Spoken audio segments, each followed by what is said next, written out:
Hello everyone. I created a little bit of an abridged version of our CSE 2020 Matrix Review webinar, just because with questions and things like that, it went a little long and I know everyone just wants to get to the point. So that's what this is, and let's get started. My name is Melissa Allen. I have been a respiratory therapist for, I would say, 25-ish years. And vast majority of that has been in education, either in a hospital educator type setting or in the classroom or as a director of clinical education. This is brought to you by ExamFacts. ExamFacts is exam preparation for a modern generation. All right, so if you were not with us for our TMC review, but I'm sure most of you are familiar with the way the matrix works. There are three main sections. So when we get to a main section such as this, that is one of our Roman numerals, if you will. And then as we go through, each of the additional slides will be one of the subsections. We are just going to talk about the changes. We do not have the time, nor would you probably have the patience or the time yourself to listen to a review of the entire matrix. So these are just the changes on the 2020 CSE. So here we are into the first section, patient data. And this next subsection is evaluating data in the patient record. And here, this looks very, very similar to the TMC changes as well. We have added was patient history, medication reconciliation, lines, vascular lines were added, and in labs, we added cardiac biomarkers. Now removed under maternal for our L&D kind of section, social history was removed. And trends in cardiac monitoring, the cardiac catheterization, and echo was removed. So under performing clinical assessment, the Mallampati is back and skin integrity was added. So it's a theme we've seen even in the 2015 MBRC changes, but now we're seeing it more, that whole protecting the patient kind of goes along with all of the hospital-based themes. So skin integrity is one of those. Another change is they expect the learner to be able to recognize the change in pulmonary artery size and be looking for that. This makes me think it's going to be in a film. Performing procedures to gather clinical information. Here added was the apnea brain death test. This is something that's new for the 2020 TMC and CSE. Laryngeal cuff management is also new. Spirometry outside or inside the PFT lab. This goes with another theme we've noticed in that we're doing some outpatient simulations for the first time in 2020. And stick with us, guys, to the end, because that's where we get to the really, really interesting and exciting, huge changes. So that kind of goes along with it, that outpatient type scenario. Therapeutic bronchoscopy, this is also in the TMC. Under evaluating procedures and results, here we have apnea brain death test, mechanics of spontaneous respiration. So this goes along with what they had in the TMC matrix, is there going to be a higher concentration on spontaneous respiration. So those spontaneous minute volume, tidal volumes, that sort of thing will need to be. So I would assume that more of the simulations are going to have the patient in at least SIMV, if not in a total spontaneous mode. DLCO and lung volumes in the PFT lab were added. So another big theme I've noticed in doing these two webinars is we're going back to the old school things. A lot of PFTs and a lot of COPD, and we'll get to that in just a few minutes. Recommending diagnostic procedures. Added coagulation studies and cardiac biomarkers. So you know this is definitely going to be in the information gathering, and they're going to have to know how to read those coags and the cardiac biomarkers. All skin tests were removed from both exams, both the TMC and the CSE. So there's no TB skin test and no allergy test. This kind of goes along with the CDC, the World Health Organization's change, moving to that interferon blood test. All right, we are into the next section, troubleshooting, quality control, and infection control.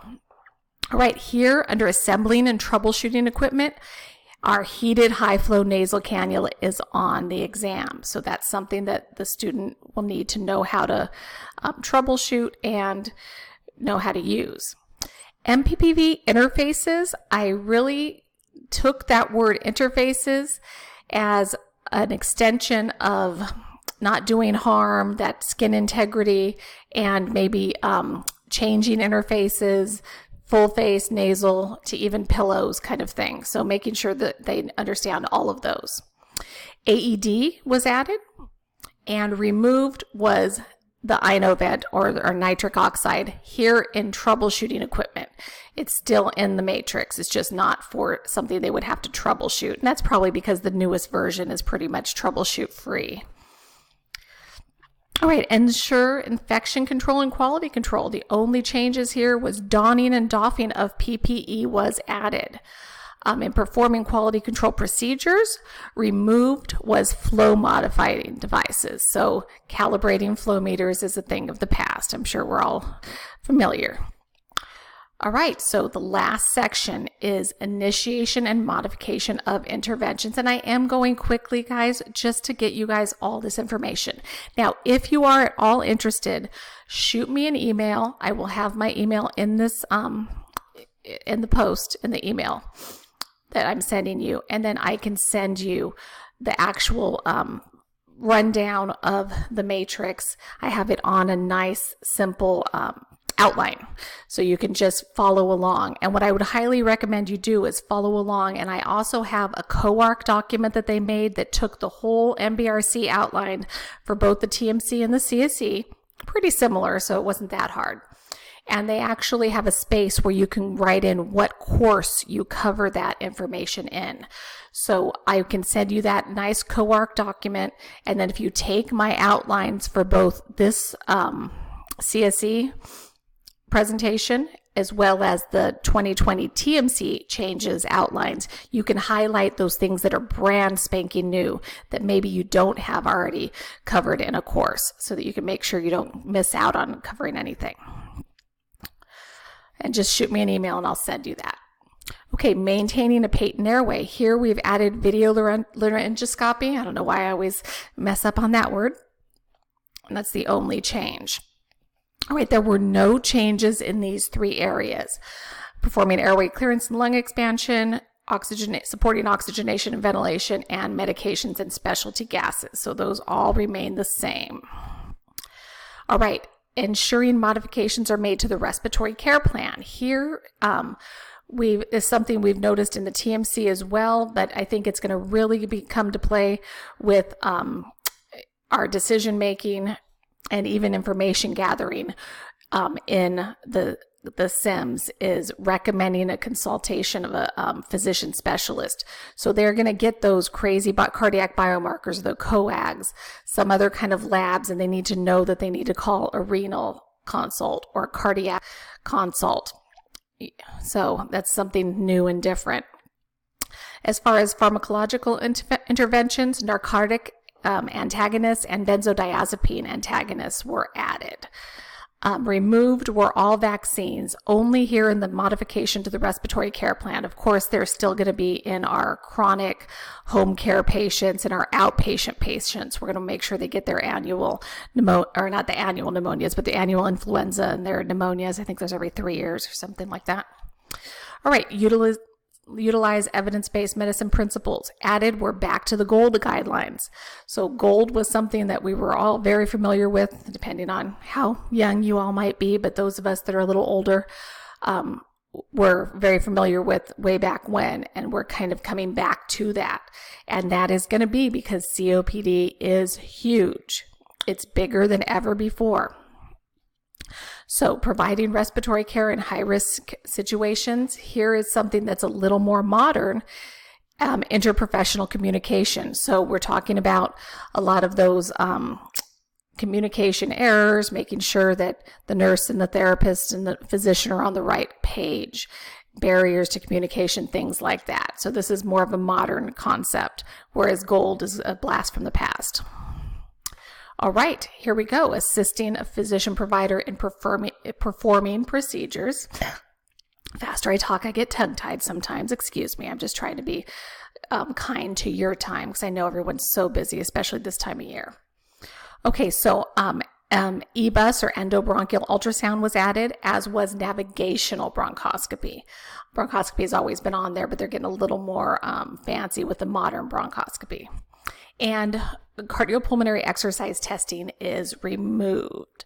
So those questions that, I don't know how your program was, but it was always a hard class to fit in. So those questions are going to be removed now as far as the patient on the stress test. All right, conducting patient and family education. Here, cystic fibrosis, tracheostomy care, and ventilator dependence are added. So we are looking at home care kind of thing, or patients going home on these modalities, these chronic diseases. So the big theme, I would say, overall, the theme that shines above all themes in the 2020 is chronic patient care, chronic management. And this kind of goes along with the new CDC guidelines, the World Health Guidelines, that chronic disease is the new infectious disease. There's no longer these crazy pandemics of infectious disease that are hitting as many people as the chronic diseases. So that's kind of what this is all about. All right, here comes the really exciting part. Again, if anyone wants any of the documents, please just email me. And I will send you the COARC doc where you can fill in which class covers every single concept on both the TMC and the MBRC complete matrices. And I will send you the outline for this webinar, as well as the outline for the TMC webinar, where you can really highlight the changes on that COARC doc, because most of you were probably very up to date, covering everything on the previous 2015 matrix. So this would be a little bit of a quicker fix than going through it one by one. All right, this is where it gets good, guys. COPD. In 2015, we were all very familiar. We had our 2 conservative management and our 2 critical care COPD. That has not changed, but it has changed. The one thing I've noticed about both the TMC and the CSE Matrix is they are breaking it down for us. They are spelling it out for us. They are letting us know what's here. So it is really nice, and it behooves us all to pay attention. So in 2020, we have 2 intubation.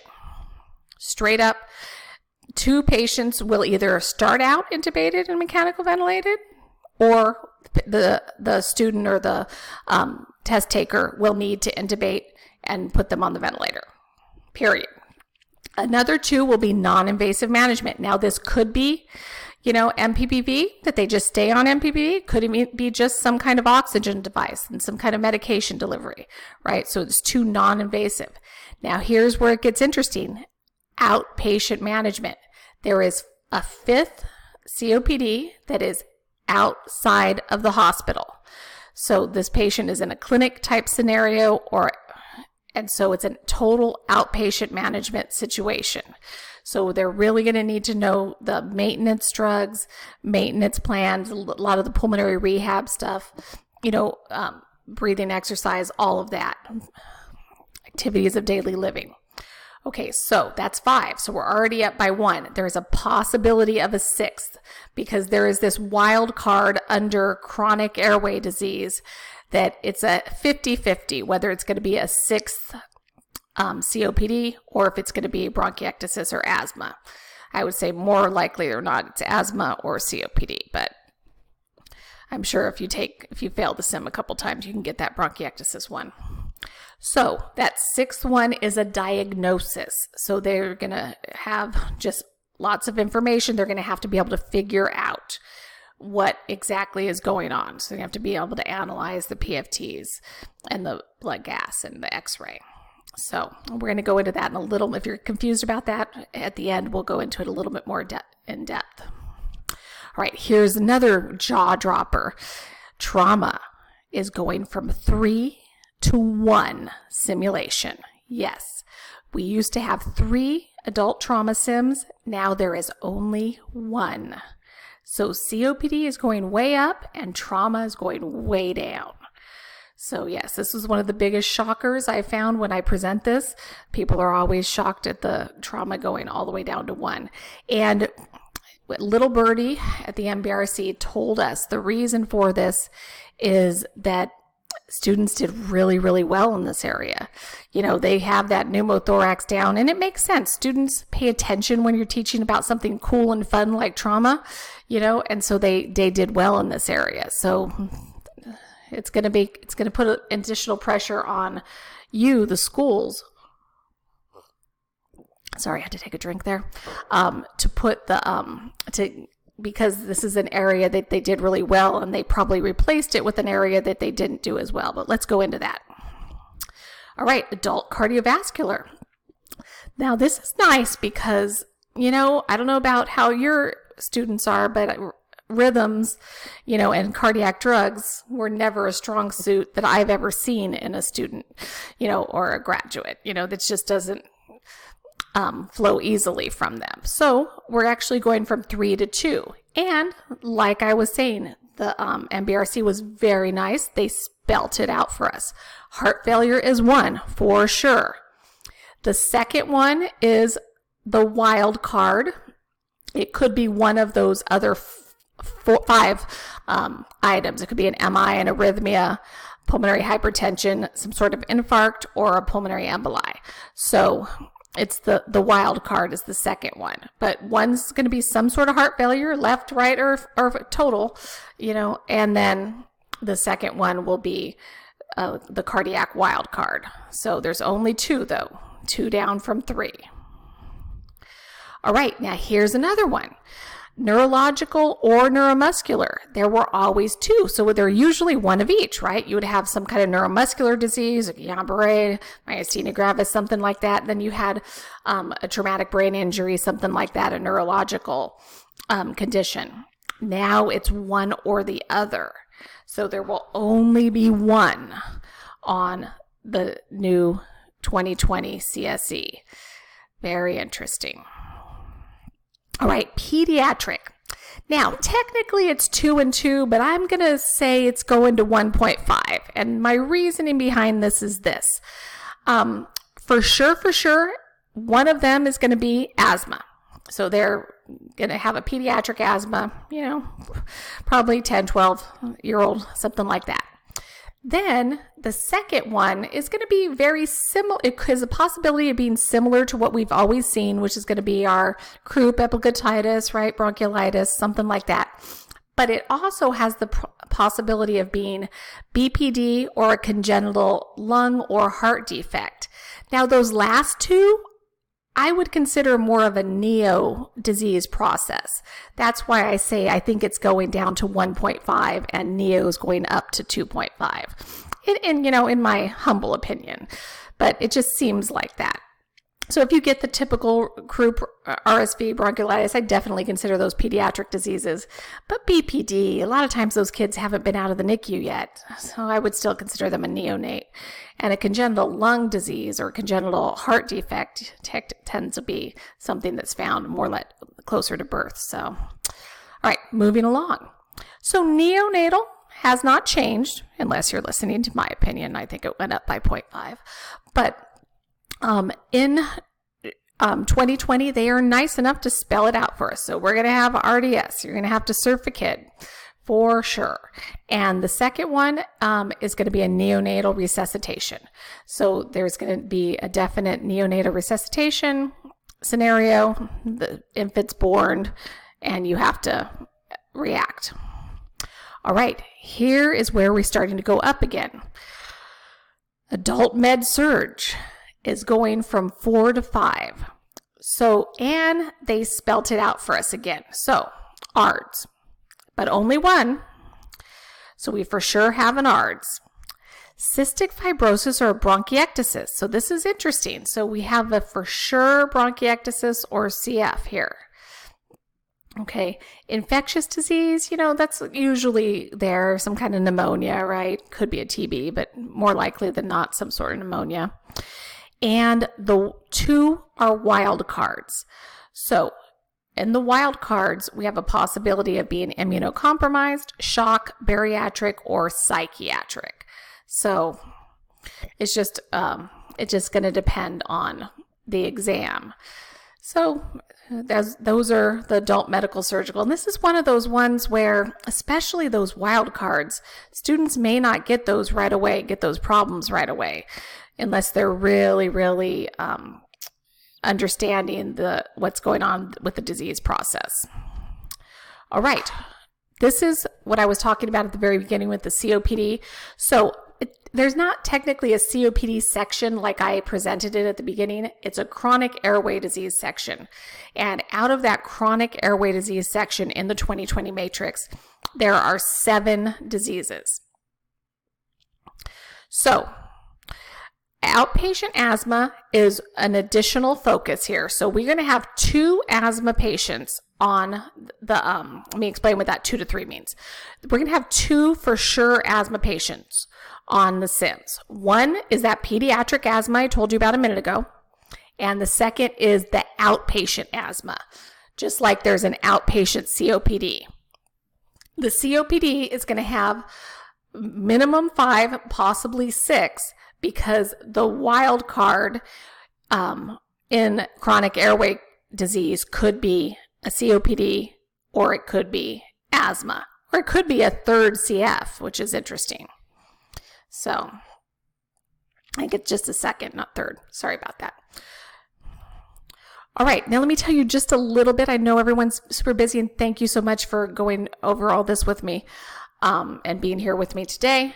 I want to tell you just a little bit about our program. We have an amazing CSE preparation program. We also have a TMC preparation program. Our TMC preparation program is great. It is amazing. It is so thorough. It is the most thorough on the market.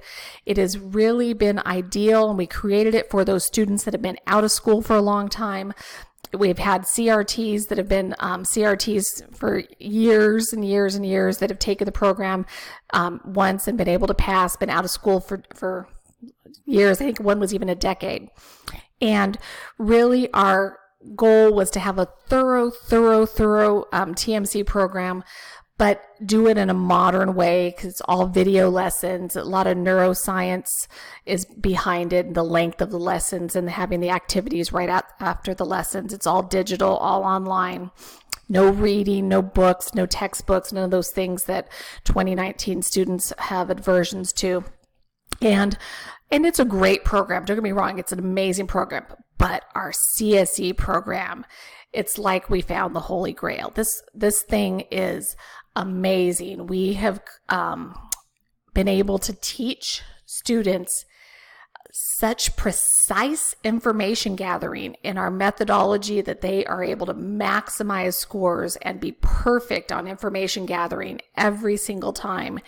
And even with the decision making, we have such a method of having them learn how to critically think in this particular proprietary. I'm not going to share it with all of you, although if you would like to know more, I would be happy to set up a one-to-one meeting via web meeting, of course, where we can talk more. But we're able to really get them to look at it and differentiate between those acute and chronic situations, between those that conservative management and that emergent management.